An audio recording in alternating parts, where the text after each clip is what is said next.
hold hands and close your eyes. It's midnight, and you're listening to the Ghost Story Guys.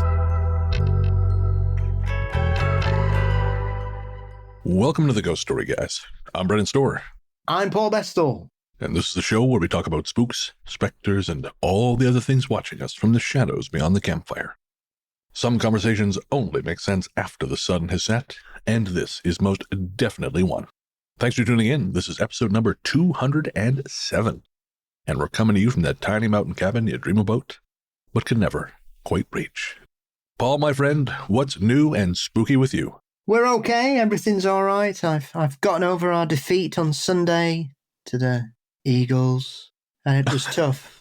But we're proud, and we know that Super Bowl's coming back to Washington soon. So it was okay. We're all right. I didn't expect to beat the Eagles. So if you don't build yourself up, you don't fall too far.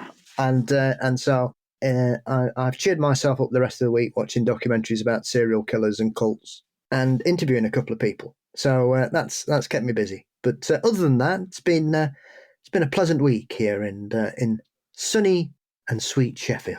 Fabulous. Well, I have had a quiet week myself. I took a couple weeks off of Fear Daily. I hit a wall there.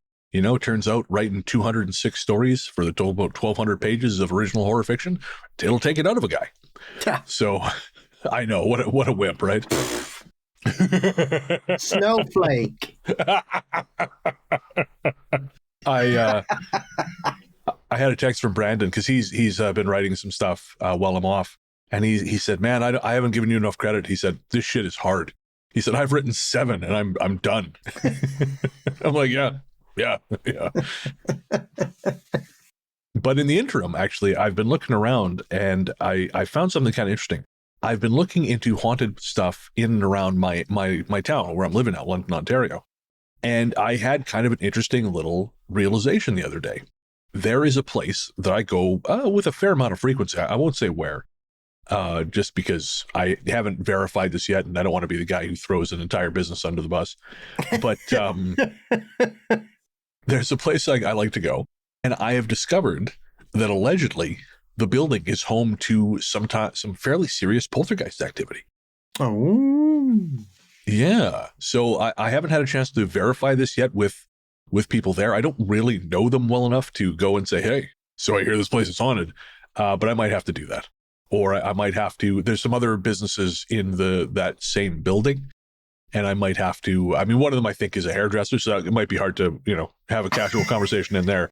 But I'm going to poke around a little bit, see if I can verify some of that, because it's very cool. It's just not far from where I live, and it's kind of fascinating that this is a place I've been kind of drawn to for a while, and I just thought it was because I liked the place. I liked what they do there. But no, apparently it is also haunted as shit. So I'm very excited to learn more about that. Cool. Oh, that's good. Unless it's calling you from the other side. I mean, I assume it is. I assume it is. That's fine. They haven't got me yet. So join us. They say that now until they see how much room I take up on their couch. No, man, I saved up and paid for my Vinegar Syndrome subscription for a year. So for the next 12 months, I get new movies every month. I will be damned if I die before that subscription is up. That shit was not cheap. I couldn't afford it last year. It was like, this year I want it. So I am fucking making that happen. So they cannot have me until at least January next year. And if I can afford it next year, then they can't have me for a year after that. But speaking of haunted as shit, we have a very cool episode lined up. This is a totally unexpected thing. We hadn't actually planned on this. But one of our listeners, Tord-Henrik, who, if you've been listening for a while, you'll have heard us read some of his messages in Talk Spooky.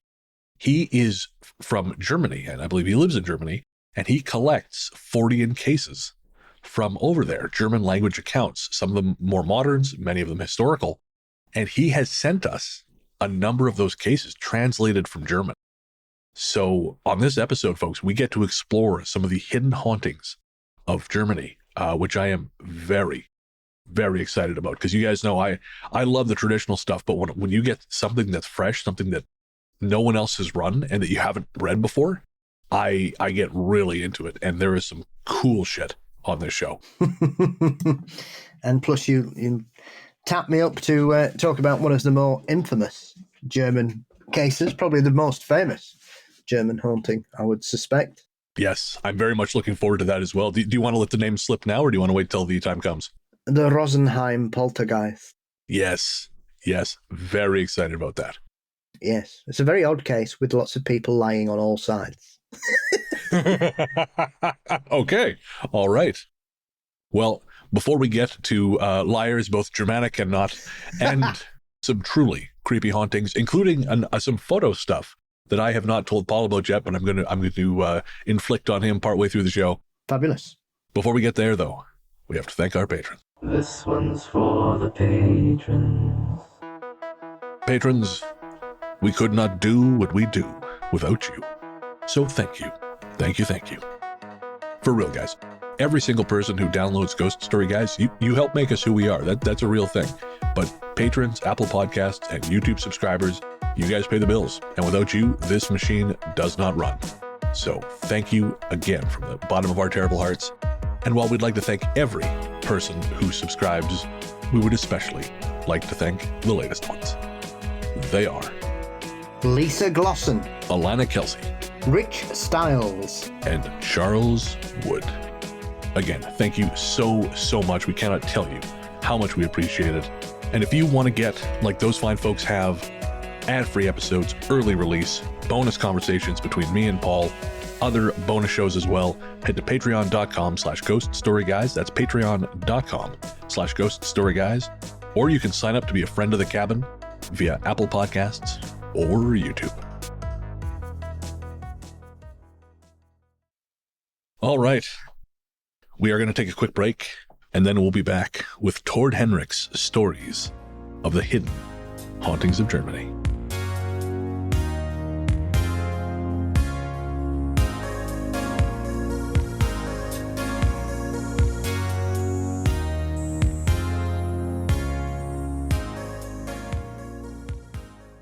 The Hungry Hands.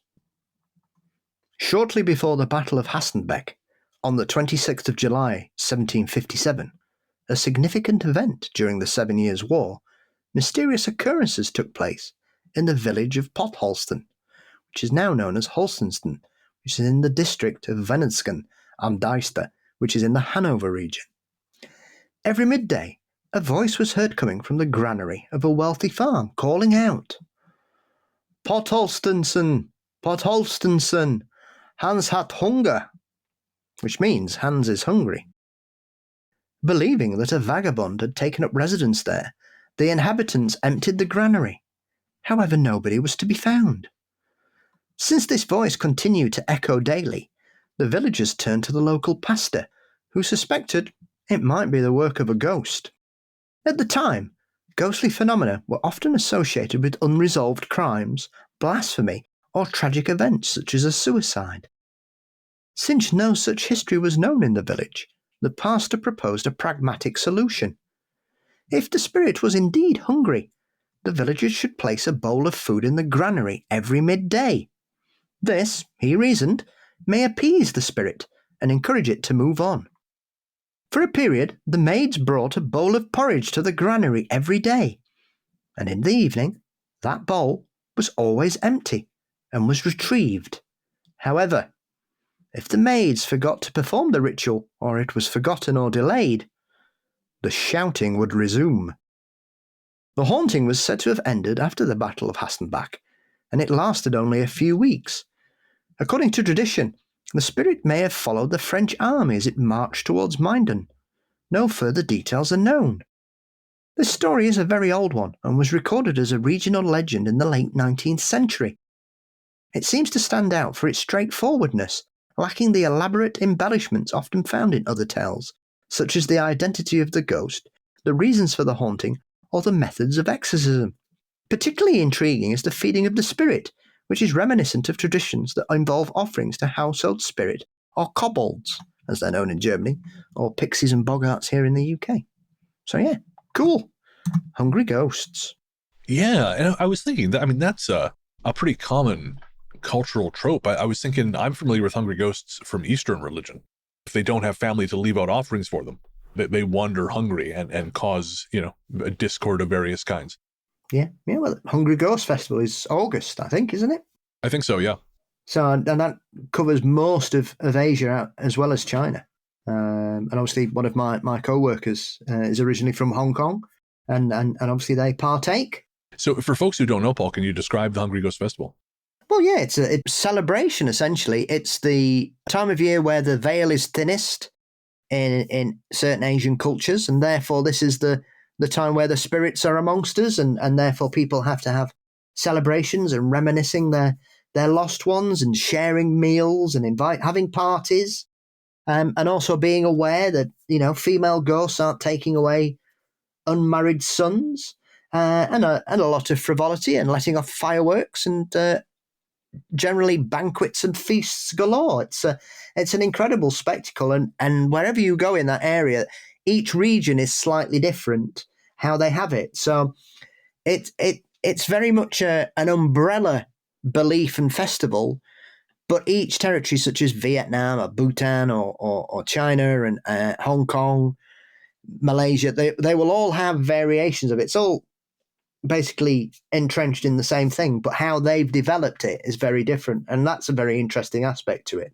I enjoy that it's such an upbeat thing, because I think we so often associate festivals or things to do with the dead and with those who are no longer with us as very solemn affairs. I grew up in the Catholic Church, and everything's basically just no Deus Domine. Like, there's not a lot of levity going on in Catholic Mass. And if there is, you're expected to feel bad about it. So it's nice to know there's someone out there having a good time with the notions of the dead, apart from Zach Baggins. Never heard of him. Oh, what a better world it would be. Is he like a shit Danny Robbins? I would never do that to Danny. I just finished reading his book. I quite enjoyed it. Yes, good stuff. Good stuff. Yeah. Yes, his new series launches here tomorrow. Oh, very cool. 31st of January, so no doubt it'll be available on BBC America very shortly. Well, I will. I look forward to checking that out and see if we can see Evelyn Hollow taking no shit once again. Well, here's hoping, because some of the skeptics, I can't remember who it was who said he likes the show, but he can't stand the skeptics on there. He finds them quite often very frustrating. Yeah, he's probably reacting to infrasound. Oh yeah. Yeah, I will say, even there were bits in the book where I'm like, all right, let's move on. Let's move. Yeah, Stone. If I have to hear one more person fucking tell me about the stone tape theory, yeah, I'm gonna rip my eyebrows off and just throw them at him like ninja stars. Yeah. I'm done. Yeah. There's one particular skeptic who absolutely gets my back up, and I wouldn't listen to them if they were talking to me in my kitchen. Paul, the house is on fire. I can't hear you. You don't exist. Yeah. That's we've talked about that a million times. Lazy skepticism, even when I was doing the research, when I was trying to find some haunted places here in London, you can always count on some dipshit in the comments being, well, there's nothing haunted because ghosts aren't real. But just don't, man. Just don't. Go back to cutting eyes out of the photos of women you like. Like, just spare us the indignity of having to interact with your consciousness. Shouldn't you be walking around coffee shops asking women to take their earphones out? Yeah, exactly. Yeah, 100%. Like the guy I saw on a train in Montreal who had like a note card that he just stuck in front of some woman who had her headphones on, and she looked at him like the piece of shit he was. Oh, it was a good day. God almighty. But yeah. I once saw that on a train where a man handed a woman his business card and she just looked at him and went, thank you very much. Legendary shit. Legendary shit. Speaking of, really, just not to, and I know some folks have said, you said you're not going to talk about Danny Robbins anymore. No, I'm not going to make fun of the guy like he's my friend, because that was getting weird. But just as a person in the paranormal world, I have a lot of respect for him. And again, I dug the book. But the story that is kind of like the centerpiece of the whole thing, the apartment in Rome, is really fucking fascinating. But I think the one that fucked with me the most was the story of the ball and the thing climbing out of it. Yeah, that was insane. And I say, for folks who haven't read the book, basically, as I understand it, Paul, where did it take place? Because it was in England. Oh, God, you're asking me now. It's been a year since I've read it. Oh, okay, fair enough. I can't remember off the top of my head. Sorry. Oh, that's okay. What do you mean you don't have this book memorized that you read a year ago? As we were discussing the Patron thing, I can barely remember some movies I've seen. Barely remember that I've fucking seen them. Yeah, sorry, I've already read 2 books this year. Me too, actually, for once. One of them was The Uncanny. Yeah, I watched 3 films Saturday. Give me a minute, mate. Experiences with shadow people. And just as a note, these are Tord's personal experiences. The events I would like to describe took place during a psychologically challenging phase of my life. They always occurred in connection with the hypnagogic state, that is, upon waking up from a drowsy condition. The apparitions always manifested in a specific corner of the room, towards south, emerging from an angle. The incidents happened in the fall, presumably in 2015 within a short period. However, I cannot provide precise dates. These are the things I remember most vividly. First incident. For some unknown reason, I was startled awake from sleep and perceived a completely black figure, darker than its surroundings. This figure seemed to emerge from the wall in the southern corner of the room. I could clearly discern the upper body, shoulders, head, and one arm. In shock, I leapt forcefully toward the apparition, which then vanished. In the process, I slightly injured my foot. Afterward, I was fully awake and confused. Second incident. Again, in a hypnagogic state, I perceived a similar figure, this time at the western wall near a window. This apparition was larger than the first, but also pitch black and sharply defined. Once more, I had the impression of an upper body with a head. I jumped up and reached for the figure, which suddenly disappeared. Once again, I was awake and deeply unsettled. Third incident. The most vivid apparition occurred after I had moved my bed to a different position in the room, facing east. One night I woke up and looked toward the window. Due to streetlights, some light was shining into the room. As I looked, I saw, or believed I saw, a completely black figure standing in the middle of the room. This figure was not tall, but appeared feminine in shape, broad hips, a narrow waist, and slender shoulders. I was so startled that I screamed aloud. To my astonishment, I had the impression that the apparition was also startled. It seemed to throw its arms into the air as if in fright, and then retreated backward, swaying until it vanished. Afterward, I was wide awake and unable to sleep until morning. It's interesting that during the same period, I also experienced 3 apparitions in that corner, which were not black. These occurred in the same situation of waking up. I jolted awake and saw, beneath the window in the corner I mentioned, a child with dark hair wearing polka-dotted pajamas, standing there. It felt sad, as if a heavy sorrow surrounded it. I was startled, and then it vanished. The second time was stranger. I woke up and looked toward the window.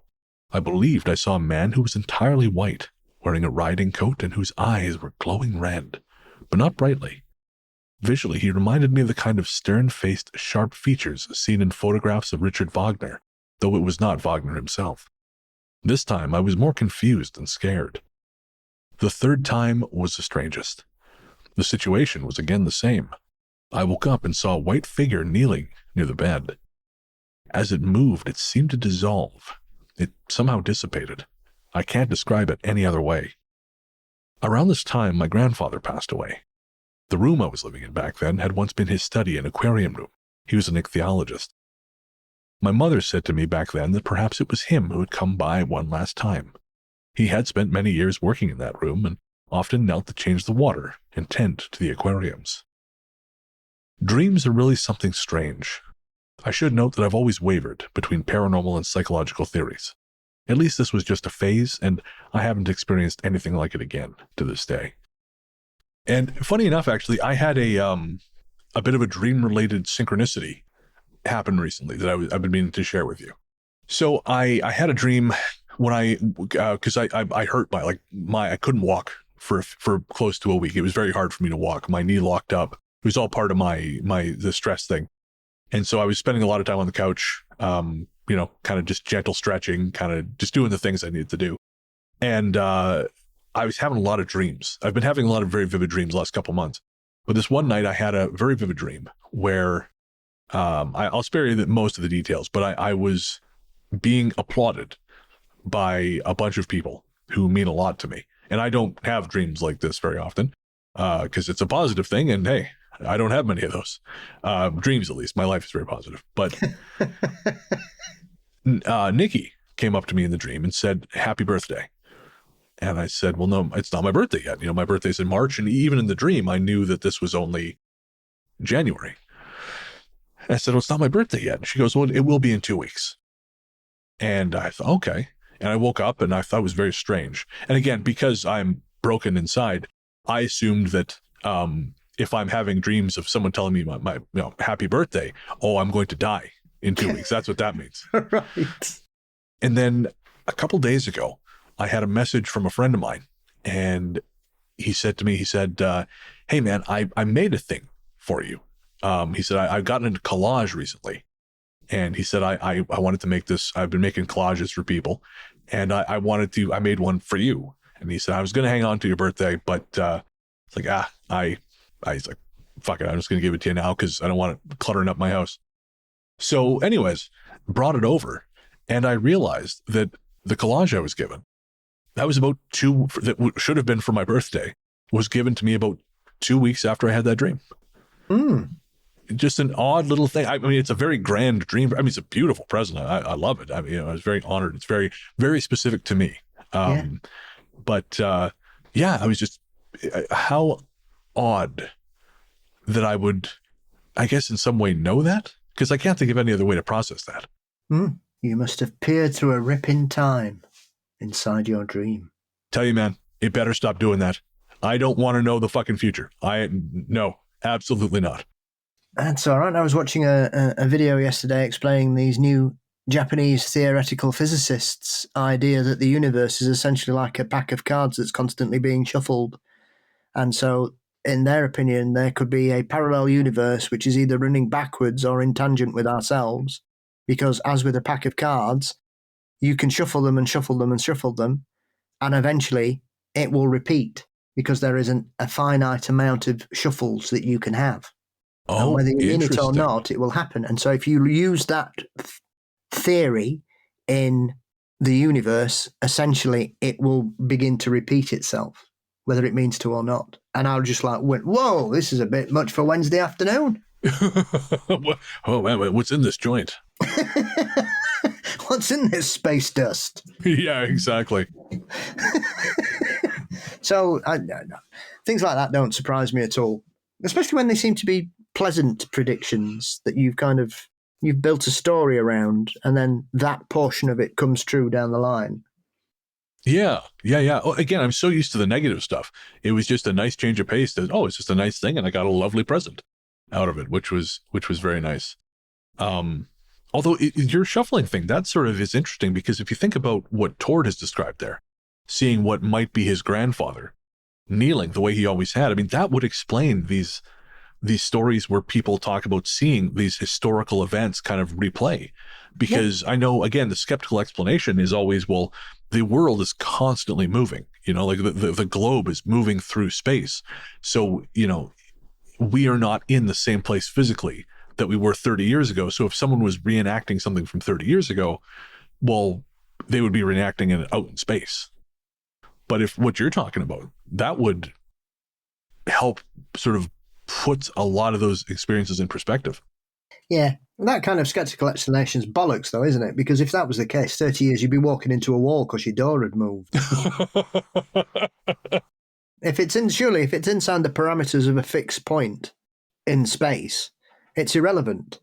Is it not? I don't know, man. I don't know. I'm not having that. Tell them to solve string theory first, and then they can start talking about other things. There we go. Put the space dust down. I'll tell them. That's it.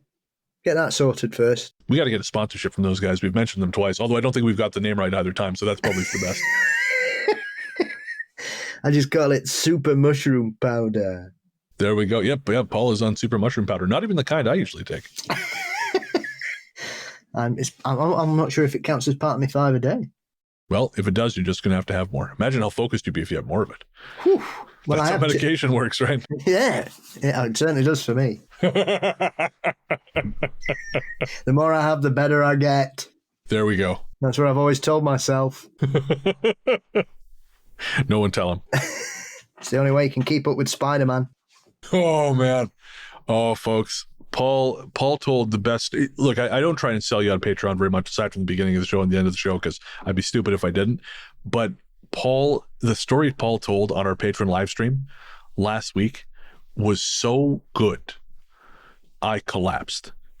I was so funny. It was fucking hilarious. And if you sign up, again, patreon.com/ghoststoryguys, sign up at the $10 level. All the old live streams are archived. You can watch them or listen to them. That one, holy shit. I might even just clip that story out and make it available for people at that level just so they can listen to it separately. That was art. Art. I knew we were in for fun when I said to you, have I ever told you about that time my friend blamed Spider-Man for smashing up a toilet in a nightclub? No, folks, again. And your face said, no. No. Nope. Like a friend of mine said the other day, it's like that time I met the Dalai Lama. I said, what? Oh, yeah, did I not tell you about that? No, you didn't fucking tell me about that. Was it when he turned up at the Nexon conference? Yeah, he was there. Great guy. Yeah, the Dalai Lama visited Nexon, didn't he? It doesn't surprise me. This person met the guy in Victoria, so he'll fucking go anywhere. Have Buddha will travel.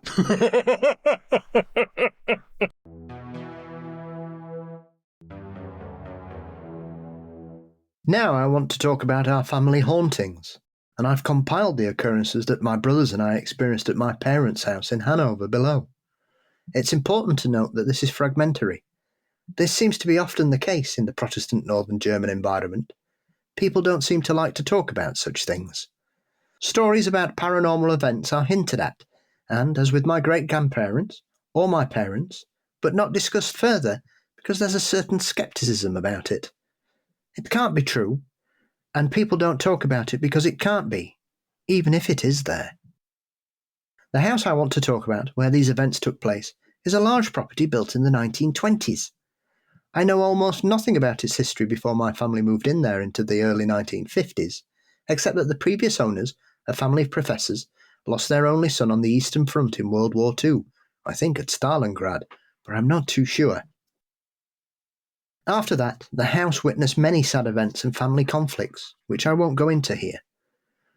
Whether there were already occurrences back then is hard to say, but it was hinted that in the 1970s, pictures were taken down from walls even though nobody was at home, and the overall atmosphere was very gloomy. Sadly, more information couldn't be obtained. The house has 3 floors, an attic and a basement. Each floor has 4 rooms and a hallway. Most occurrences are generally concentrated to the 3rd floor, which usually was just noises. To this day, you can sometimes hear footsteps, as if someone is walking on the wooden floor, but very quietly. I can't describe it any other way. There's also sometimes a bang, as if something has fallen over, and when we check, nothing has. This is associated with something I never personally experienced, but my father did. In the afternoon, he would sit at his desk handling business tasks. He distinctly heard someone walking down the oak stairs from the 3rd floor. He was puzzled, since no one else was at home, and he went to check. But there was nothing and no one there. In one room on the 2nd floor with a very large window, I wrote my doctoral dissertation. I spent a lot of time in this room at all hours. No voices were ever heard here, but a smell appeared that I could never explain, and was also perceived by other family members and friends. Suddenly, an unpleasant onion-like smouldering smell would appear and then vanish. It always seemed, and I can't describe it in any other way, as if the smell was deliberately meant to annoy, like it was saying to me, "Leave this room." Eventually, I developed the habit of asking whatever it was to stop, as it was annoying me. Whether the smells disappeared because of this, I'm not sure. It may have been my imagination, as people tend to see patterns where there may be none to find. One of the most distinct and annoying phenomena in the house is the disappearance of objects. These include wallets, forks, and even jewellery. Most of these items eventually reappear, often in a different place in the house where they should have been, but were inexplicably missing throughout the thorough search. Less frequently, and I can recall 3 instances, objects moved on their own. In one case, a book, an old history of prostitution from 1912, was thrown from a bookshelf one evening and landed in the middle of the study room. The entire family was in the adjoining room, and since the study and the other room are connected, everyone could see the book suddenly land with a thump on the carpet. Another case involved my younger brother and his now ex-wife. A heavy serving bowl suddenly slid off the counter in the kitchen, fell onto the floor and shattered. They were having an argument at the time, and they were very unsettled afterwards. We've also seen apparitions, but these occurrences are very rare, perhaps only 5 times over the 30 years, 4 of which I experienced myself and 1 I heard from my younger brother. Whether the other members of the family also saw something, I couldn't find out. The first thing I remember directly, and which unsettled me greatly, happened in the 2010s. I was coming down the stairs from the 3rd floor in the evening, and from the stairs you can see the hallway on the 2nd floor. The hallway light was on, and I was halfway down the stairs when I saw a small black shadow, about the size of a fist, moving very quickly from the lower stairs to the 1st floor, heading straight for the closed door of the living room. This was the room where I had my writing desk at the time, which is also the room with the aromas. The black shadow disappeared at the closed door. My middle brother and I searched the room, but we found nothing. I don't think it was a mouse, as I would have recognised it in the light, and a mouse can't vanish through a closed door. The second one is the dish towel. It must have been around 2017. At night I went into the study room. The door was closed. I opened it and turned on the light, and looking to the right towards the adjoining room, I saw something on the right side of a large dark blue leather couch. It looked like a cloth, perhaps like a maid's apron. It was white and black. I can't recall if it had a pattern. I was surprised when the cloth almost immediately moved and slid off the sofa fluidly, disappearing towards the floor. This all happened in just a few seconds.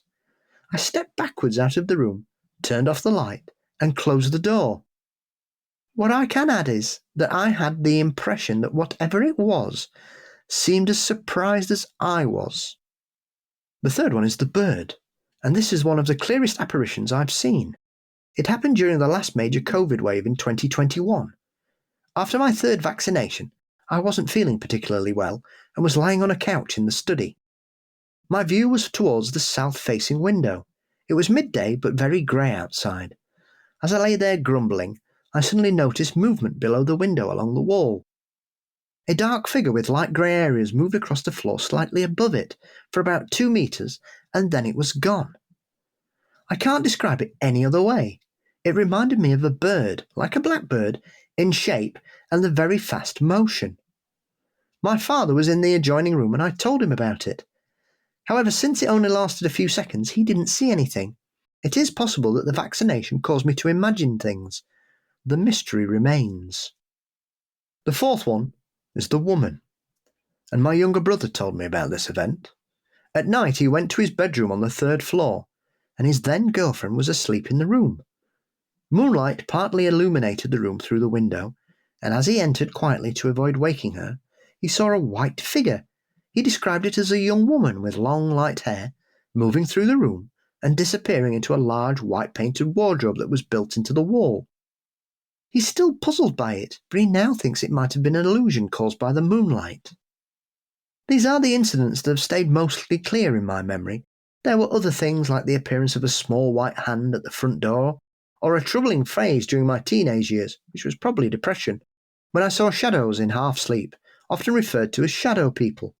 I think it could have a psychological cause, and I personally dislike the topic of shadow people immensely. After this lengthy letter, I am considering writing another one focusing on personal memories of a haunted house.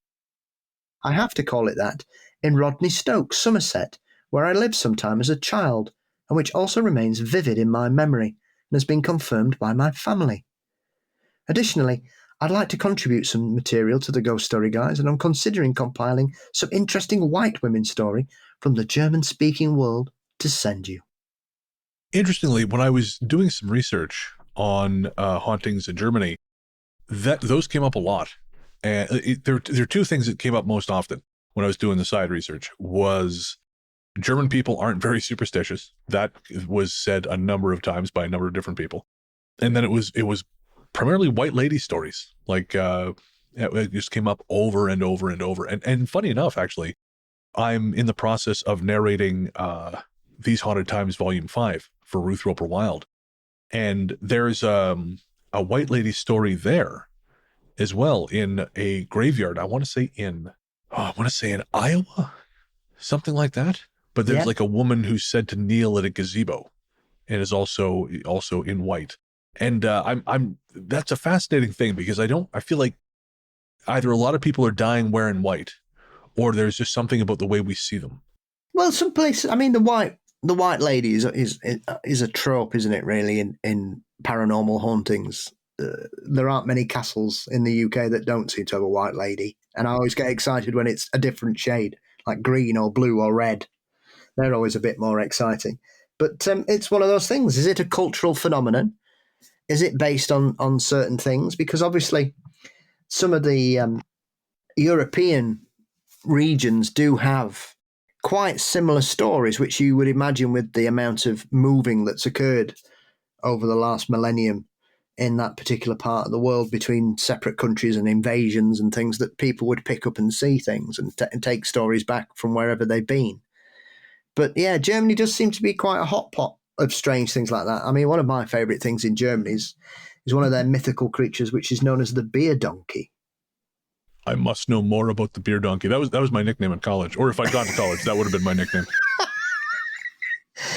So it's allegedly a demon that manifests, or a cobalt, pixie, whatever you want to call it, that manifests itself as a beer-swilling donkey that gets drunk at night and causes mischief.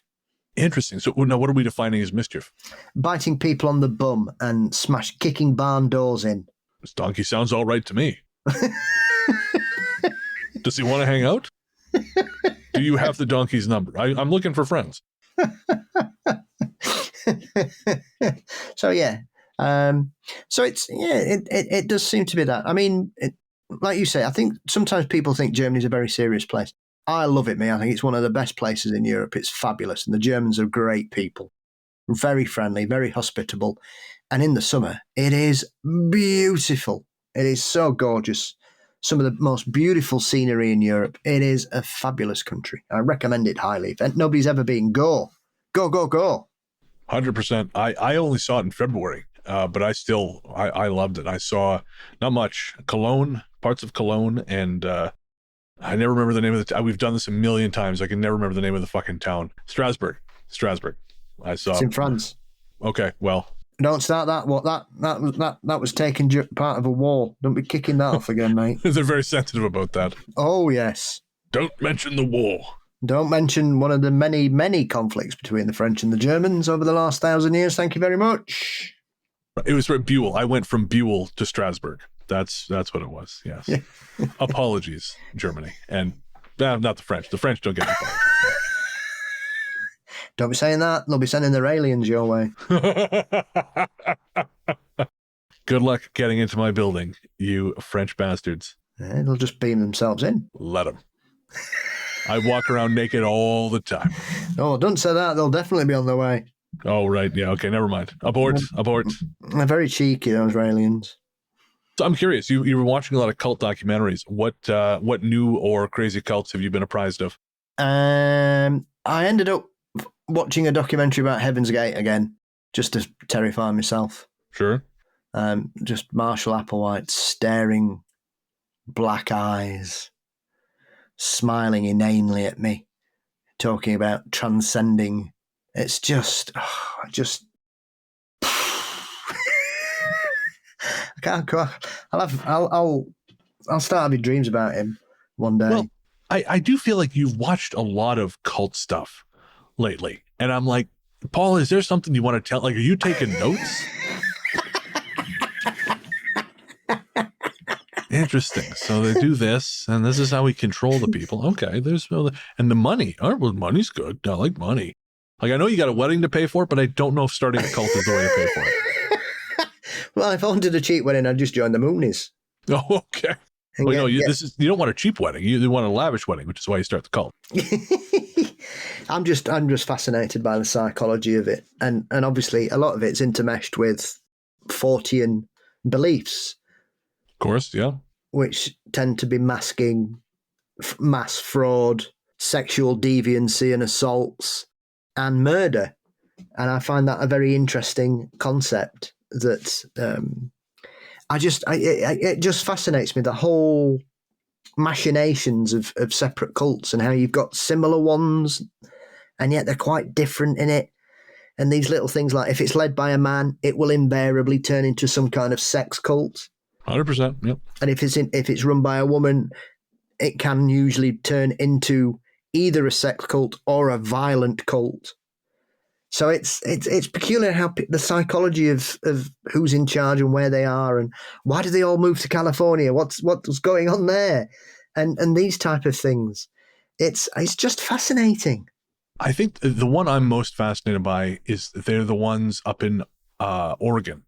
I cannot remember the name of the cult, but it's the leader eventually rebranded himself as Osho. They are the ones, they poisoned the town because the town kept challenging them and kept sort of, quite rightly, because they thought, well, you guys seem like you're fucking nuts. And they poisoned a bunch of people with, I want to say E. coli or something. Oh, yeah. I know what you mean. It was some kind of like mystic. Rajneesh, yeah. The Rajneeshis. Yeah. Yeah, that's because that's another one I think where the woman, it was sort of like his lieutenant seemed to have most of the power or a lot of the power. So he was out there trying to basically nail anyone who moved slow enough. And she's like, well, you go ahead and do all that nonsense. I'm going to be consolidating power and poisoning this small town. They also used to be known as the Orange People. The Orange People? Because apparently they used orange. Doesn't tell me what kind of orange they used. Did they use the fruit? Did they use the colouring? Interesting.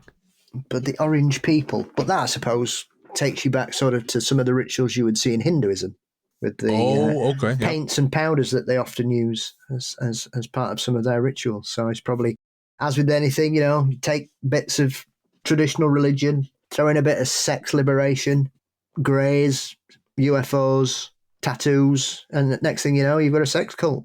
This just in, I'm starting a cult. Okay.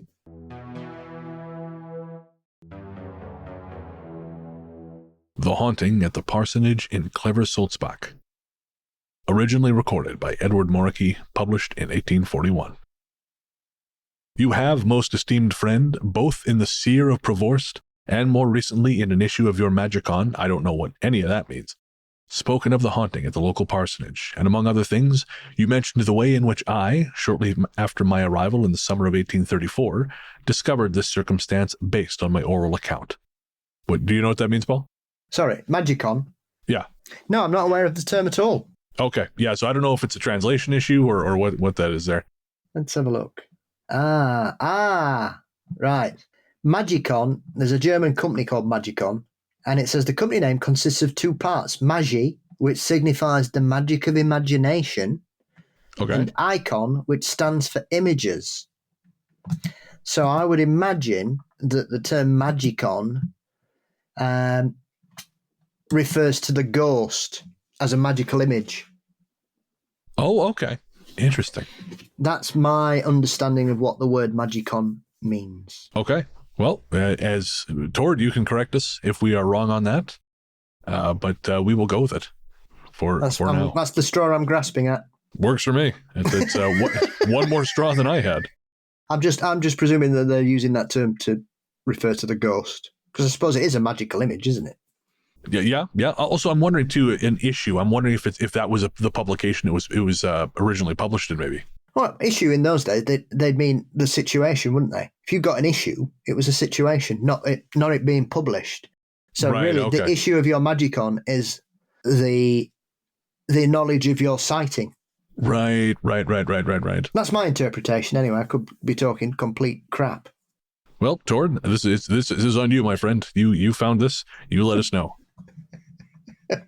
All right, back to the story. I shall now, in accordance with your request, first extract from my diary, as it was actually continued, the noteworthy parts for your use. From August 19th to 30th, 1834, I am beginning to believe that the seventh incident may have a basis. Two things in particular have caught my attention. First, a falling and rolling sound as if from a small ball under my bed, which I have heard several times while fully awake and in a state of complete mental calm. and for which, despite thorough searches during the day, I found no natural explanation.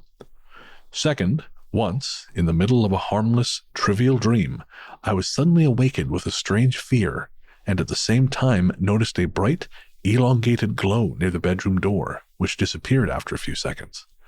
Neither the moon nor any light could have deceived me. I must also note that even before Kerner's book was in my house, I was awakened during an entirely neutral dream by a horrifying sense. I gotta say, Paul, this sounds a lot like someone trying to convince you he's not having weird sex dreams. I was having a totally normal, happy, neutral dream. There was no one in bear suits. Nothing along those lines at all. Don't worry. He's probably just been imagining the Wild Hunt. I bet he was. I was awakened during an entirely neutral dream by a horrifying sensation, as if a foreign hard object had been pressed into my hip against my bare skin. I didn't make much of it at the time and was inclined to attribute it to a cramp, although I had never suffered from such a thing. However, an honest citizen here, Balthazar Hermann, has told me something very similar happened to him 7 years ago in the house. Whenever Pastor Hochstetter and his family traveled for several days, they would leave this man, who was as fearless as he was upright, in the house at night to guard it against potential break-ins, and he would be quartered in the room on the garden side, where my brother was later so frequently disturbed. One night, when Hermann was laying alone in the well-locked house, the maid was staying with relatives in the village, and had just gone to bed, he suddenly, while still fully awake, felt a violent touch on his left side. For now, I can do nothing but keep my mind clear. There is no need for concern. During the day, we have to force ourselves not to laugh at it. But at night, the seriousness reveals itself. From September 2nd to 6th, the ghostly signs continue, and indeed have intensified. On the 2nd of this month, after dinner, between 9 and 10 o'clock, when my mother was walking through the hallway, she heard a dull, strong knocking at the back door, which leads directly into the garden. Her first thought was that someone wanted to come in, but the knocking was followed by a deep sigh, which immediately suggested a dreadful idea. The door was unlocked immediately, and they looked out into the garden, but found no human traces. Carl, my eldest brother, whose room is next to the door, as well as Clairchen, my sister, and the maid, all heard the knocking.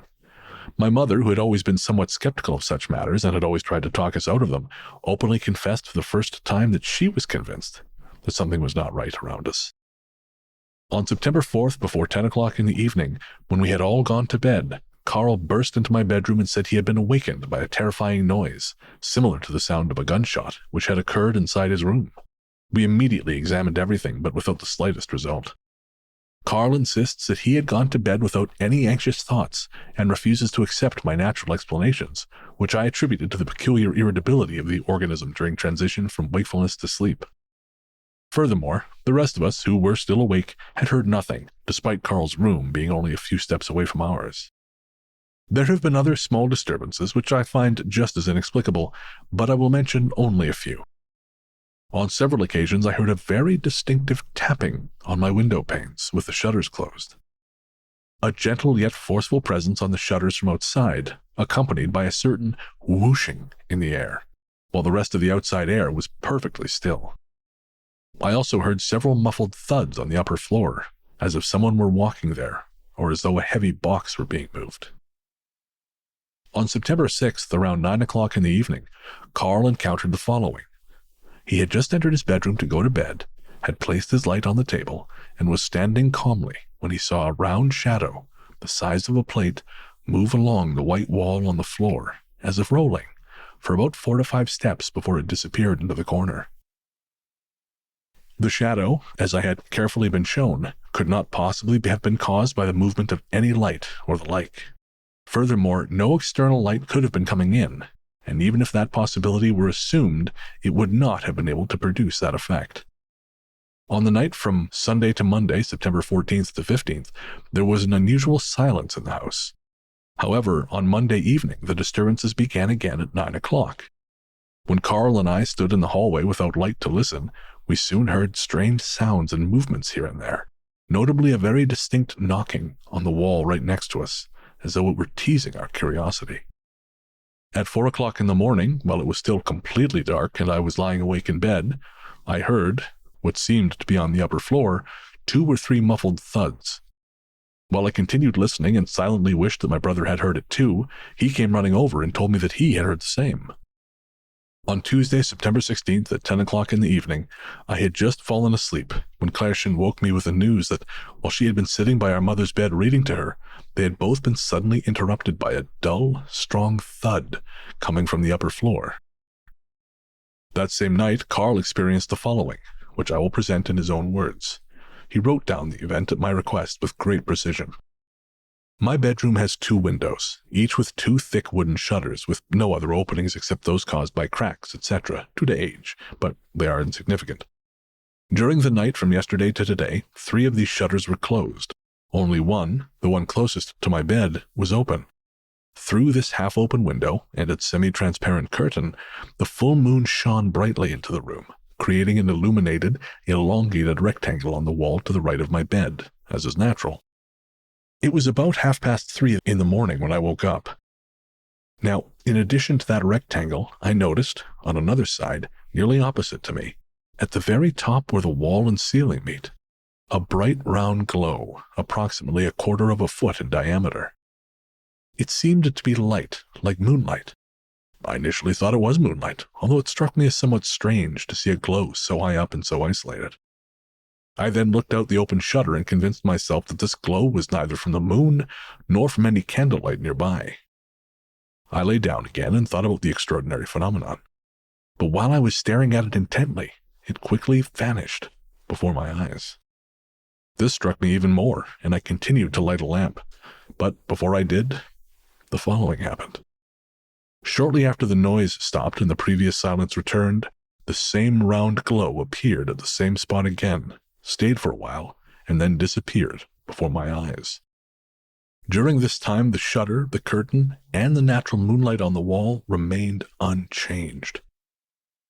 With the light lit, I immediately went into the hallway, but when I found nothing unusual, and even the dog in the front rooms was locked up and quiet, I became convinced that a ghost was haunting this place. Today, during the day, it was confirmed through repeated, nearly 2-hour-long tests using all the reflective and shiny objects in the room, and by considering all possible positions of the moon, that the strange glow at the highest point of the room could not have been caused by reflection, and it was also easily apparent from the position of the neighboring houses and other circumstances that no beam of candlelight could have reached that spot. That's what my brother reported. However, there is still one more remarkable detail from this restless night. My mother said that between 10 and 11 o'clock, while laying calmly in bed, she suddenly felt a peculiar movement under her pillow. It seemed as though the pillow had been gently lifted by a hand slipping underneath it. She herself had been laying a little sideways, otherwise she probably would have noticed it being lifted. It was also remarkable to her that she felt no fear before, during, or after the event. The next is from October 9th to 15th, during which time I had the visit of my friend M. Recently, the eerie presence has stirred again, and quite strongly. A striking manifestation also occurred to my friend. Not long after midnight, several hours before it could even be imagined that the horror of daybreak or dawn would come, he saw a purplish-red glow spread in the window opposite his bed, which gradually faded, then reappeared shortly afterward, and lasted long enough for M to be completely certain this was no visual illusion. The validity of this phenomenon was confirmed in one of the following nights by my mother, who saw the same glow in her bedroom on the wall opposite her bed. Even Clairchen, who had been pointed out to the phenomenon by my mother, saw it as it was disappearing. October 16th. Once again there was unrest in the house tonight. A strong knocking on the upper floor. Then there was a moment when it sounded as if roof tiles were being thrown onto the boards in the courtyard. However, there was no wind the whole night, and in the morning we could find no trace of the alleged throwing. October 25th. In one of the last nights, Carl saw a fiery appearance just above the foot of his bed, as though an invisible hand were drawing a zigzag, with long horizontal strokes in the air using red-hot coal or a glowing fingertip. The glow was rather dim. Afterward, a peculiar rattling sound was heard. On the night from October 7th to 8th, my mother saw a long, about 3 spans wide, bright white glow in the corner of her bedroom, quite high above the floor and reaching up to the ceiling at a time when the moon had long since set. November 13th. In the night, around between 1 and 2 o'clock, my sister, as she says, woke up in a very good mood and sat up in bed to eat a bunch of grapes. Before her, on the bedspread, sat her little white kitten, purring contentedly. The room was bright enough with moonlight to see everything clearly. Clairchen was still busy with her grapes when she, with complete composure, saw a four-legged animal resembling a dog enter through the open door of the adjacent room and pass closely by her bed, hearing each step. She thought nothing of it, but that it was our dog Jolie, and watched him to see if he would, as usual, lie down under my mother's bed on the opposite side. However, she did not see this, because he must have disappeared from her view when he passed under the nearby chair. The next morning, the conversation was about whether the dog, which my brother had lost the previous evening on his way home from Eberstadt, a village about an hour and a half from here, had made its way home. Clairchen, who had not known about the dog's disappearance, suddenly stopped, asked, and learned that they were about to have the dog brought back from the parsonage in Eberstadt, where Carl had been the day before, and where the dog had probably been kept overnight. This indeed turned out to be the case. A messenger brought it back, led by a leash. That's all from the diary, which was occasionally supplemented by me. The following year it ends abruptly, because I became seriously ill and remained so for a long time. The haunting has never become worse than it was in 1834.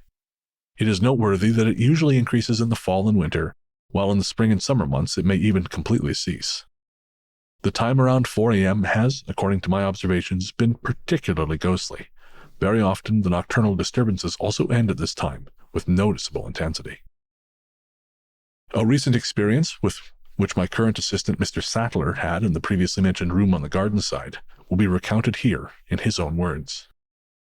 I went to bed at 8:30 p.m. on November 29, 1840, and immediately turned off the light.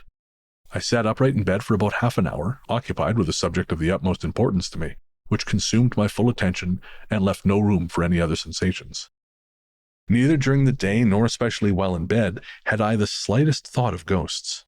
Suddenly, as if by a magic spell, I was seized by a feeling of eeriness, and as if by invisible force, I was compelled to turn around because I had to see something on the wall at the head of my bed.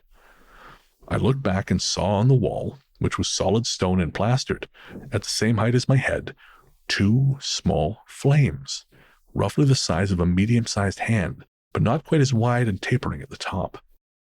They seemed to burn out of the wall at their lower ends, flickering back and forth on the wall within a radius of about 2 feet. However, they were not so much flames as illuminated clouds of mist with a reddish-pale glow. As soon as I saw them, all fear vanished, and with true delight and pleasure, I watched the lights for a while. I wonder if they're actually burning, I thought, and reached out my hand toward them. But the one flame I touched vanished under my hand, and suddenly appeared beside it. I repeated the same attempt 3 or 4 times, always without success.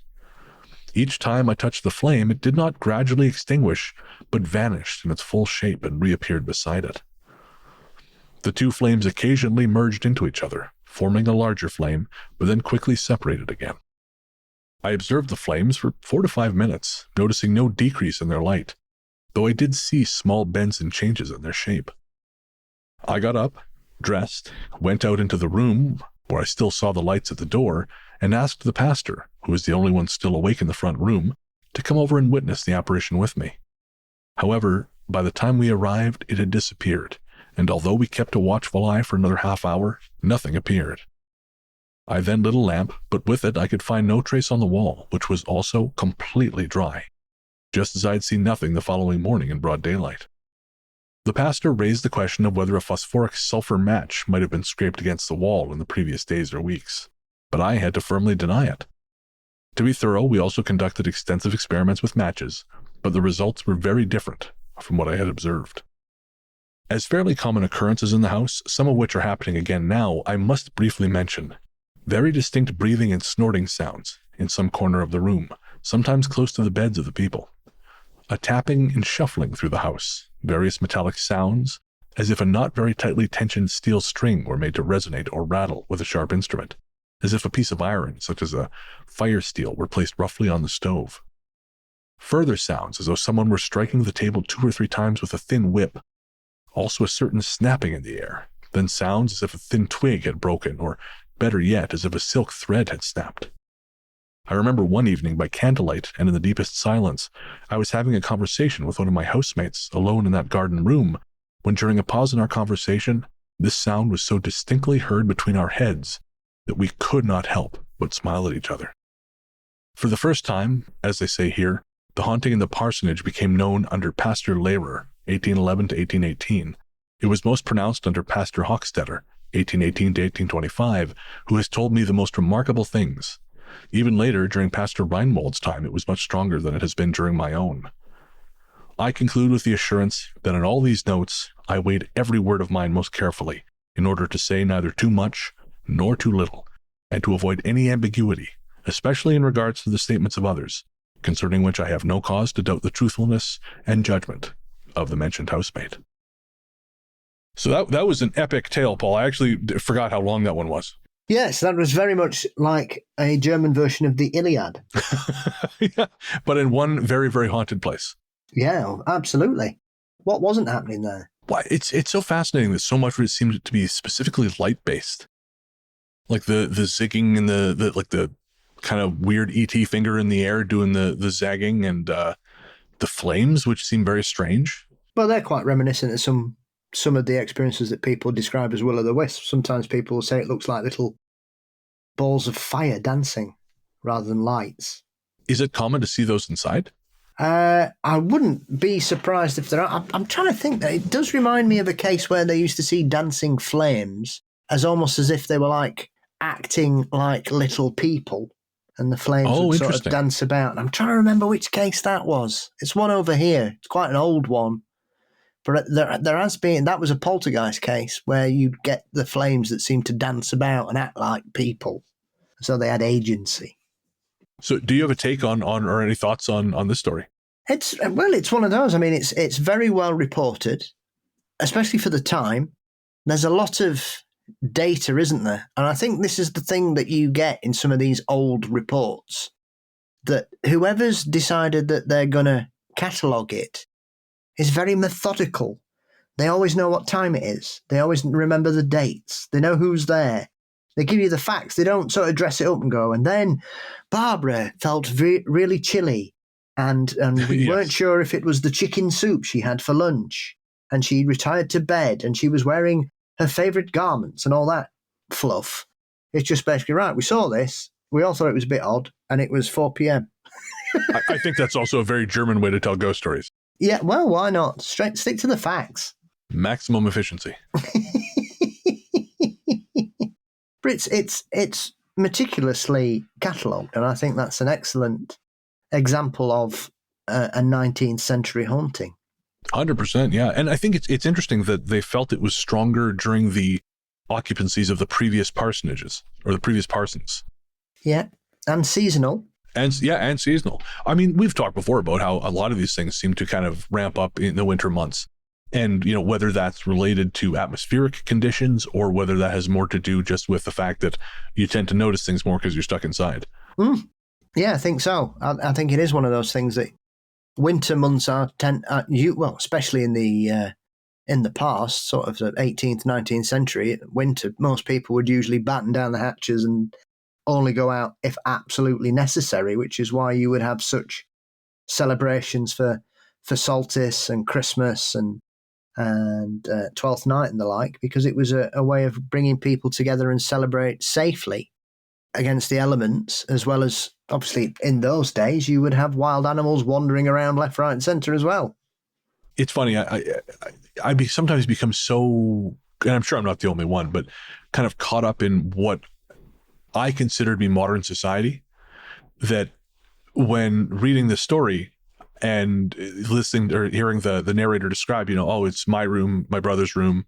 And I think I had this thought like, well, really back then, you know, everyone had their own room. Oh, weird. Okay. And of course, you know, there would be places where people had their own fucking room. I don't know why, but somewhere in my head, the second we passed, like there's a 1-8 instead of a 1-9 in front of the date, everyone's living in mud huts. I don't know why. Why? It's like the gunshot thing. Like, gunshot? Really? Oh, yeah, okay. No, yes, Storr. Yes. History professor, gunshots. This is not a new invention. Yeah, well, it was always, you know, it's one of those things. People, there have always been people with money, and therefore there have always been people with facilities. not everybody was living 10 to a room. Yeah, that's fair enough. I still like to imagine the gunshots are like like the Dr. Gunshot was just in his basement in like 1962 and just Eureka, bang. Before we move on to your poltergeist story, I want to share one more thing with you. And this is I found a story of haunting from again here in London, Ontario, but it comes with a photo, and I want to see what you think of this photo. Okay. So the text of the post is Central Secondary School Ghost. Central Secondary School, of course, being a school in London, Ontario. My hubs was working Central last night. He's always told me it's been haunted and he has seen/heard weird stuff.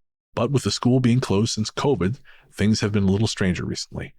Last night they had some construction workers in, and one of the guys was freaking out because he said someone kept whispering in his ear, and he didn't seem to believe my husband when he said that the school was haunted. Later, one of my husband's colleagues saw something in his peripheral vision a couple times, so we took a picture where he kept seeing it. Can you see it? What does it look like to you? And so I'm going to send you the link here in the chat, and then I'm also going to send you a link for a lightened version of the same photo that someone has altered. That's giving me a bit of a chill. Really? The second one especially. Yeah, because you expect that to have it lit up, that that would just, okay, I see what it is now. But I can't seem to get my head around it. It looks like a small boy sat as if he's pretending to be a frog. Yes, that is a great description of it. Because that's the kind of weird thing I'd probably do at that age. Can't see me, I'm a frog. Like that. But it certainly looks like a young boy with dark hair peering over the top of his desk. And underneath, on the lighting picture, you can see that his legs are splayed, as though he's sort of spread out, like he's bent down. That's what it looks like to me. It looks like a little boy. Yeah, same here. And folks, I'm going to include a link to this in the show notes. So have a look. I'll include a link to both the original post dating from January 2021 and the altered image, which kind of crops and brightens it some. Let me know what you think. I am very curious.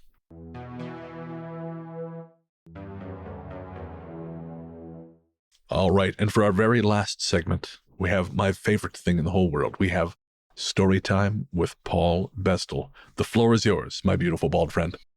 Yes, so probably the most famous German poltergeist case occurred in the late 60s, which is known as the Rosenheim case. And this essentially involved a young lady called Anne-Marie Scharberl, I think her surname was, who had taken a job at a office for a lawyer known as Sigmund Adam, and very quickly numerous strange things began to occur. And so Adam invited the legendary German parapsychologist Hans Bender to come and investigate it. And there was lots of very strange things that were going on. Light bulbs exploded, light fittings would swing wildly, heavy furniture would be moved about.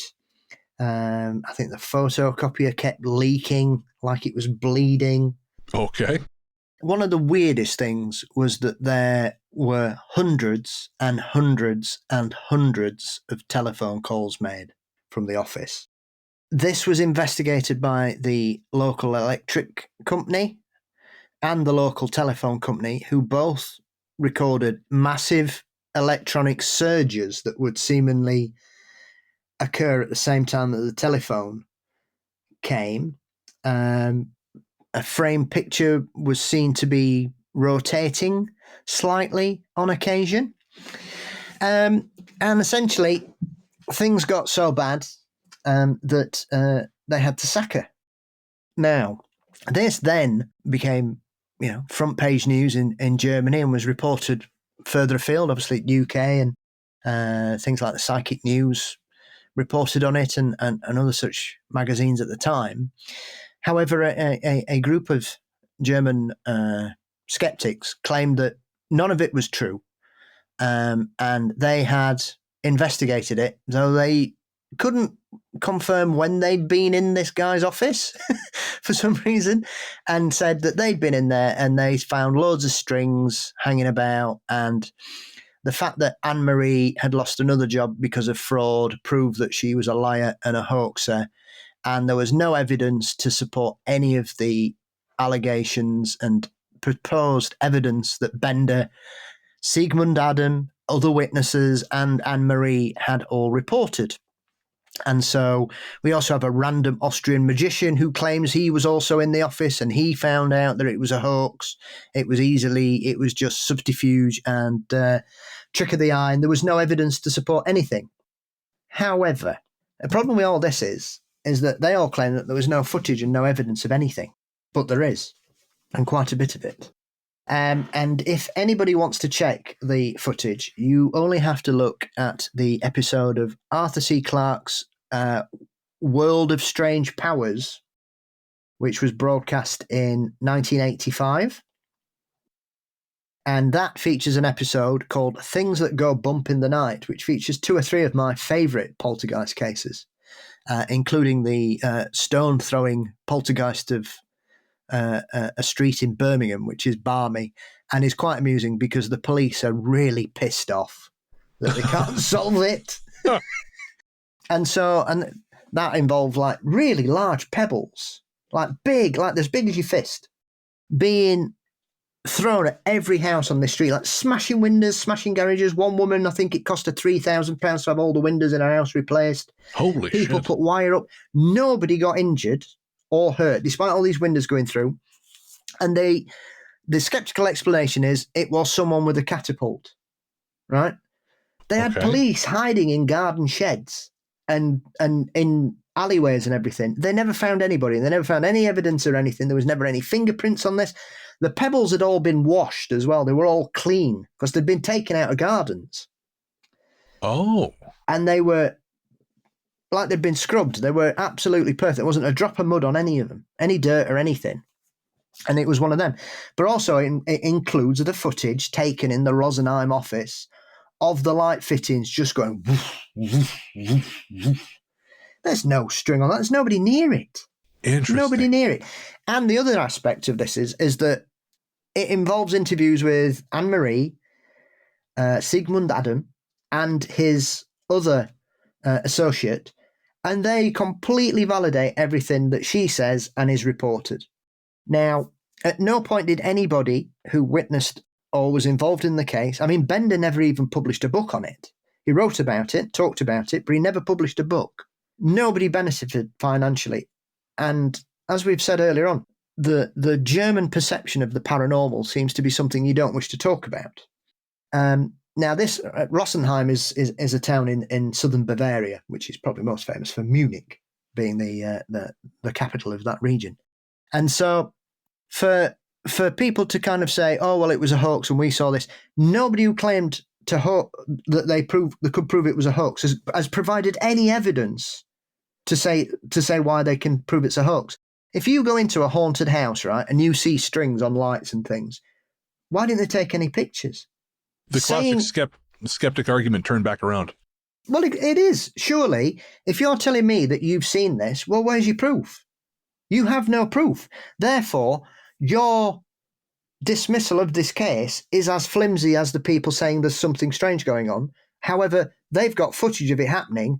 You've got no evidence to support the fact that you say she's a liar, she's a thief. I mean, quite why she was arrested for fraud has anything to do with a ghost, I don't know. I mean, it's one of those things. It's like bad people win the lottery, right? It's shit, but it happens, right? And bad things happen to really nice people. It's shit. It happens. Just because someone's convicted of fraud does not mean they're going to manifest as a poltergeist. The other aspect is the majority of incidents happen when she wasn't in the office. Oh, that's interesting. It happened a lot on a weekend. The telephone calls especially occurred over the weekend where staff were in. Fascinating. And I think they timed it, and it was physically impossible for a person to dial the number because it was a telephone dial. Oh, wow. Okay. You know, because it's 1967. They didn't have a push button phone. It was a rotary dial. And so it would take longer to dial the number than the number was actually going out. And then a disconnect and start again, disconnect, start again. And so the calls were going through quicker than a person could dial. So it's one of those that some people have said, well, it was all a hoax because we saw this. None of them provided any evidence of these strings, seeing people perform sleight of hand. I mean, once again, we've got a 19-year-old girl who's apparently one of the best magicians in the world. But once she left, once Sigmund sacked her, it stopped. Huh. I mean, that's not a million miles removed from the case from Uncanny we were talking about earlier with that apartment in Rome, because it seemed like Andrew, who he refers to him as, he has a number of things happen to him. Yeah. But it seems like a lot of the events stopped after he left, even though he was only a babysitter there, which is kind of strange. Yeah. And as with anything, just because you say something is a hoax, then you need to prove it. Oh, of course. Yeah, absolutely. And therefore, I find it incredible that just because you don't believe in something or you want to disprove it, you will lie. And this is what I've always said, and it works on all sides. If you're going to tell me that something isn't real and you can prove it, then you need to prove it. What I won't accept is you basically telling me your interpretation or your version of the story, because that, regardless of the fact that you are a skeptic, doesn't mean it's real. Just because you don't believe it and you tell me it's not true doesn't mean it's not true. It just means you're telling me it's not true. It's as simple as that. And so some people, when they look back now, they look at the skeptical explanation, but they don't ask for any evidence. You know, like I've said, ironically, as I mentioned, my next episode coming up is an interview with Katie Elizabeth talking about Champ. And Champ is famous for one of the best alleged photos of a cryptid, which is Sandra Mansey's picture that was taken in 1977. That has been explained by certain skeptics as a tree root system that was embedded in the lake bottom that exploded forth and erupted to the surface at the exact time that Sandra Mansey claimed that she'd had an encounter with Champ. Okay, that's very lucky. I've never seen footage of that happening, ever. No. Right? I'm sure it does happen, but I want to see it, because you can't tell me that's that and not provide me with an example. I want to see comparative footage then. But it also only works if you ignore everything else about that situation other than the photo, because Sandra Mansey didn't just say, oh, I saw something and I took a picture. She saw it, it turned, it looked at her, she screamed, she ran to get a camera, her husband saw it, they both looked, they took a picture, it dove beneath the surface. That doesn't match up if you just go, yeah, that picture's a tree. Well, it may be, but you can't just, once again, you're focusing on that and telling me it's this, but you can't prove what that is. So I don't understand it. Yeah, and there's all kinds of stuff like she burnt the negative because of the harassment she was getting and all this. And people say, oh, well, that proves she's a liar. I mean, she was hounded by some of these skeptics all of her life until she passed away, which I think was about 5 or 6 years ago now, sadly. Oh, man. But it's the same kind of thing. If you're going to tell me what it is, then I want you to show me what your explanation is. You know, I've seen sometimes, I remember seeing one skeptic on a program where in an office where there was chairs moving about and filing cabinet doors opening and shutting. And this guy's going, this is baffling. This was all caught on CCTV. And a very well-known skeptic came in and basically made himself look like an absolute arse by basically lying on chairs and hiding. You could clearly see him there. And he said, well, if I was going to fake it, this is what I'd do. Well, you might do, but it looks fuck all like the evidence you're trying to disprove. And you're also not the most svelte man to be laying across several chairs, right? It's like Steven Seagal hiding behind a lamppost in some of his later movies, you know? Yeah, exactly. Or a bear, that picture of that bear hiding behind a tiny tree, right? And you can see the guy who's having these experiences is just looking at him going, what the fucking hell are you on about, mate? Yeah. It's ridiculous. But because they always trot out Occam's razor, the most obvious explanation is probably the truth. Well, no. It all, as with anything, often explanations will only cover certain portions of hauntings. And therefore, you can't ignore everything just because you can explain one aspect of it. That's nonsense. That's absolute nonsense. And as bad as people who take pictures of dust and go, oh my God, it's my Aunt Jean coming to tell me the lottery numbers. Can you see her? Can you see her little face? Or People who see flies on Ring cameras and go, oh my God, it's a fairy, right? Bollocks.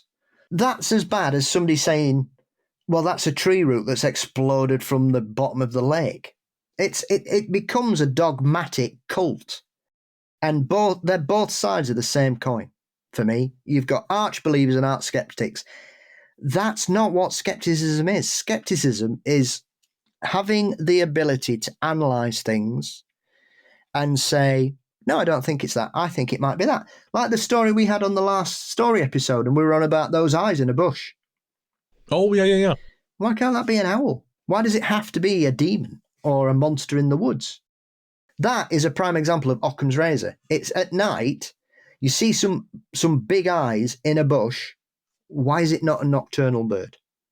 Yeah. I mean, in that, like, I do think there are some people who so badly need to have had an experience that they're willing to fudge the details. And especially when it comes to like Reddit, like that's one of the reasons I do have reservations about taking stories from there, is because especially in the last 5 years or so, I think that there's a lot more creepypasta on there. You know, I know that's been a thing for a long time, but I think with the proliferation of ghost podcasts like ours, I think people start, gilding the lily or just full on making shit up. And it does make it a little more difficult. Well, it's, as I was jokingly saying earlier on, it's like infrasound is the explanation for everything at the minute, right? Of course. Infrasound makes you feel ill, right? Makes you feel uneasy. Don't make you hallucinate. It doesn't make things move across in front of you. It doesn't make objects disappear. It doesn't make apparitions appear. It doesn't make you hallucinate. It just makes you feel a bit. So if you feel a bit creepy and you go in a room and you go, oh, it feels a bit funny in here. Yeah, that might be ultrasound, might be infrasound, but it doesn't explain everything else. And it's so frustrating sometimes. Yeah, 100%, so anyway, man. I've said everything I need to say for today. Well, I know I love it. I was only familiar with this particular poltergeist because I saw it mentioned. It wasn't even in something Tord sent. It was something else completely, and they just happened to mention this German poltergeist. And I thought, okay, well, let's get Paul to educate us on this one. Not that I'm encouraging anybody to watch illegal streams, but if you search for Arthur C. Clarke's World of Strange Powers, Episode 7, Things That Go Bump in the Night on YouTube, you never know what you might find.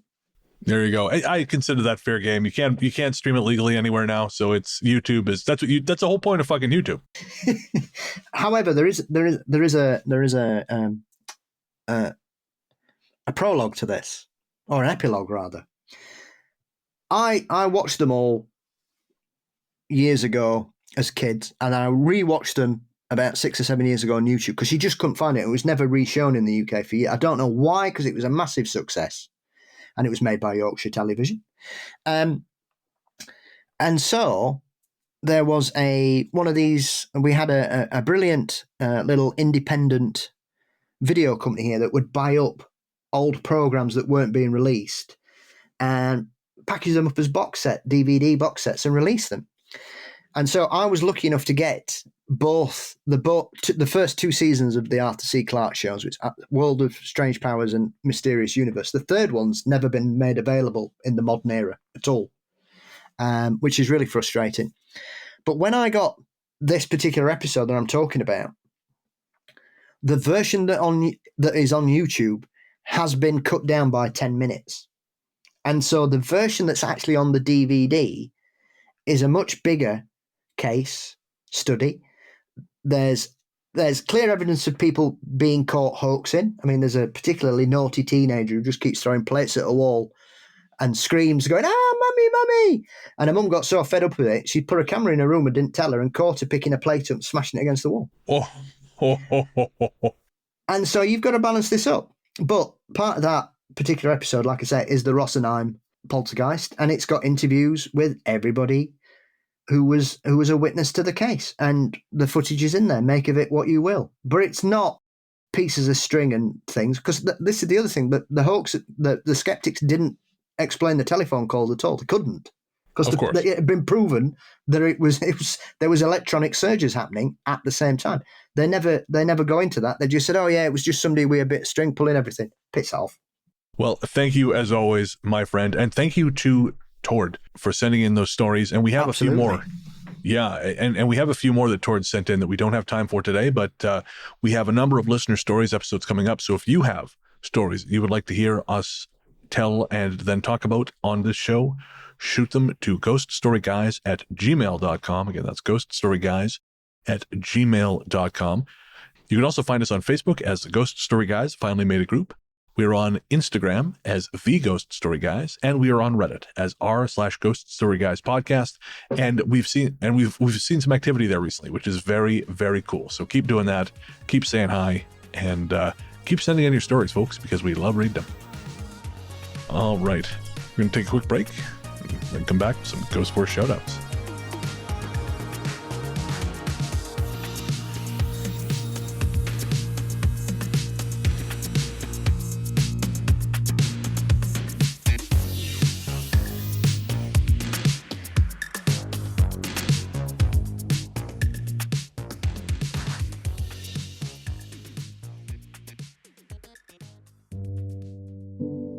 Hey there, listeners. Before you reach for that skip 15 seconds ahead button, I promise you this isn't an ad. We wanted to take a minute to talk to you about mental health. On this show, I've always tried to be as honest and open as possible about my struggles with depression and anxiety, because even though we've come a long way towards acknowledging the very real damage these things can do, there is still way too much lingering stigma about reaching out for help. And when you start to feel like there's no help, it's easy to start feeling like there's no hope. But Paul has joined me today to remind you there is always hope and there's always help. We're not going to try and talk you out of self-harming right now, because we know that's not how it works. Instead, what we wanted to do was tell you something now and hope that should things get bad, you'll remember it and make a phone call or send a text message before you make any permanent decisions. As someone who knows all too well just how important mental health can be, it's never too late to reach out. In Canada, the number to call is 133-456-4566. In the USA, the new number to call is 988. That's 988. In the UK, the number to call is 116123, or text SHOUT, that's SHOUT, to 85258. In Australia, the number to call is 131114. However bad shit seems, it will pass. And no matter what your brain might be telling you at any given moment, and believe me when I say I know this intimately, there are people who love you and people who care deeply about how you treat yourself. Should a time come when you find yourself despairing, please know that we've both been where you are, and there is a way back to the world. Take care. Welcome back. The Ghost Story Guys are Luke Greensmith, who helps us find our stories. He's also host of the Lukelore podcast, available everywhere fine podcasts live. Tanya Downing, who helps manage our Facebook community. Sarah Kent, who helps manage our Reddit community. Our paranormal conductor is Mr. Brennan Storr. And of course, there's my friend and co-host, the one, the only, the inimitable Paul Bestel, the paranormal Johnny Carson himself, host of Mysteries and Monsters. Paul, what's coming up on M&M? I'm delighted to welcome back cryptid researcher Katie Elizabeth, and she updates us on her latest investigations, searching for Champ in Lake Champlain, and we discuss the incredible echolocation that she managed to record during one of her expeditions in September, which has been analysed by several scientists and does not match any current marine animal that we are aware of. Oh, fascinating. Very cool. And where can everyone find you online? You can find Mysteries and Monsters across most social media networks and podcast sites. Fantastic. I am largely the truth on Threads, Instagram, Blue Sky, and Letterboxd. And you can find my horror fiction show, Fear Daily, everywhere fine podcasts live or at feardaily.com. As we said at the top of the show, we could not do this without our Apple Podcasts, YouTube, and Patreon subscribers. For real. Without you guys, there is no show. And if you'd like to join their ranks, help support the show, meet a great little community of very cool people, and get bonus conversations between me and Paul, ad-free, early release episodes, and other extra shows, head to patreon.com/ghoststoryguys. Again, that's patreon.com/ghoststoryguys. Or sign up to become a friend of the cabin on Apple Podcasts or YouTube. And of course, patrons who sign up at the $20 level, you are a rare breed. You are members of a little something that we like to call Ghost Force.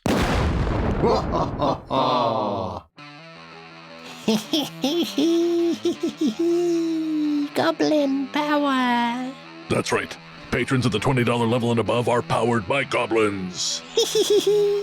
It's not entirely sure how that process works. We're not really going to dive into it because I think it will get uncomfortable quick.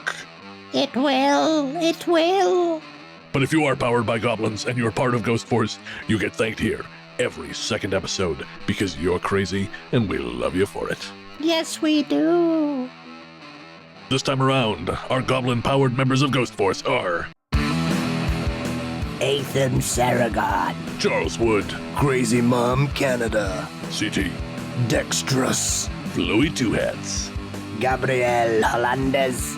Hannah Brown, Hannah Siemens, Jade Moores, Janani Banani, Jenny Bonanani, Jenny Bonanani, Jenny Bonanani, Jason R. Slaughter, Jennifer Mullen, Joseph Como, Kissing Kate Barlow. Liam Hudock, Maren Noriega, Mark Semler, Megan Rocket, Merlin Hansen, Nicola, Peter Gunn 08.5, Rebecca Brink, Rebecca Jackson, Robin Teen, Ruck and Ronnie Shenanigans, Scrapbot 13. Shannon Steyer, Surreptitious Shipley, and Trent Connor. You are the few, you are the spooky, you are powered by goblins, and you are Ghost Force. For real, guys, thank you so much. We appreciate every single one of our subscribers, but Ghost Force, you're next level. We love you for it. And now you're powered by goblins. So, hey, you know. Goblin power. Goblin power. But Let's all join in. Let's all have a big goblin. I don't know if we can do that on a podcast. I think maybe an ASMR show. Maybe we could get away. Yeah. We're not going into that strange. Yeah. All right. Yeah. No. Calm all down. right. Moving on. But yes, if you'd like to sign up and have your name read out in that segment, head to patreon.com/ghoststoryguys. Paul, my friend, any guest spots coming up? I've just recorded an interview with Jason Hewlett for his new series that's going to launch at the end of March. I am unaware as to what the new show will be called, but once I am aware of it and when it's going to be released, I shall share the details. But that was a lot of fun, and we had a nice little chat. Very cool. I do not. So let's keep moving. Okay. I know. No one wants to invite Brent to their clubhouse. That's fine. I love you.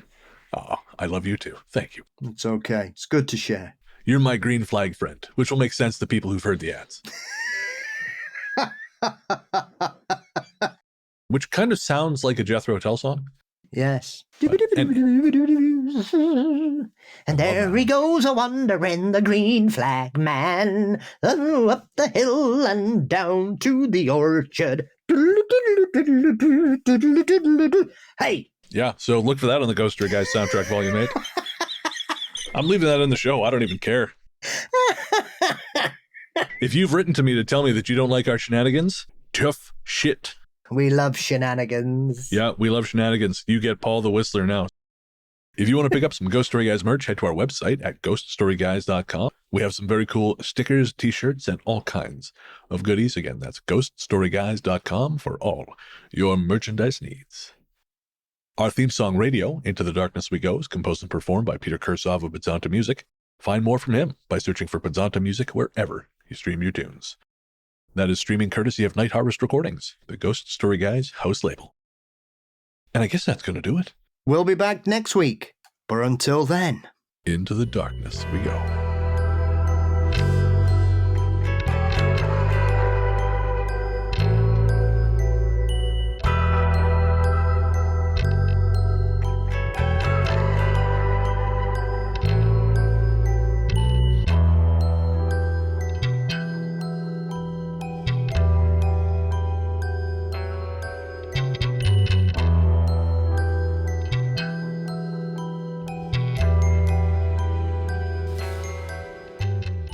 Ground control to Major Tom.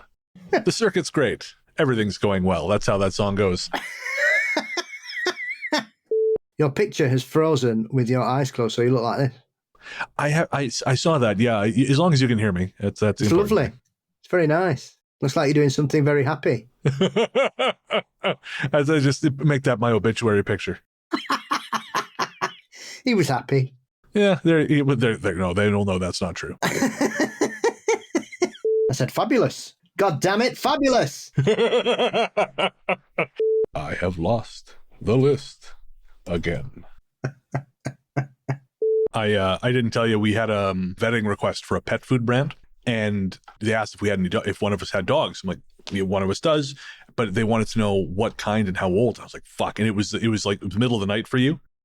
And I'm like, shit, I can't text him. So I literally went through old Theo posts on Instagram until I found a reference to him being in a pet store Instagram feed, went to that Instagram feed, found out that what kind of breed they thought you guys thought he was, and dated his age from that point. And I was like, okay, so he's maybe a Pointer X setter, around 4 or 5 years old. He's a Spalooky. A Spalooky? He's half Spaniel, quarter Saluki. Okay. And nothing like they told us. He hasn't got a bit of pointer in him. Oh, shit. Okay, well. It looks like a pointer. It doesn't matter. There we go. But yeah, so there might be dog food coming. I don't know. Oh, is it from Catherine again? No, sadly, not Catherine. Oh, Antonio Banderas, you broke into my house again. When I first moved there, I called to have a pizza delivered. And when I said delivery, the woman on the phone kind of put her hand over the receiver and said to someone, "Are you guys sober enough to drive?" It's like trying to buy an eighth from someone. No, I don't want to sit. I just want to go. I don't want to talk. I don't want to look at this magic eye picture. Yeah. This is pre-YouTube, so at least I would have to watch a YouTube video. No, don't put the fucking orb on. I don't want to be here for 3 hours, man. Put that didgeridoo back. Where'd you even hide that? Oh. No, just give me my teeth. I'm off.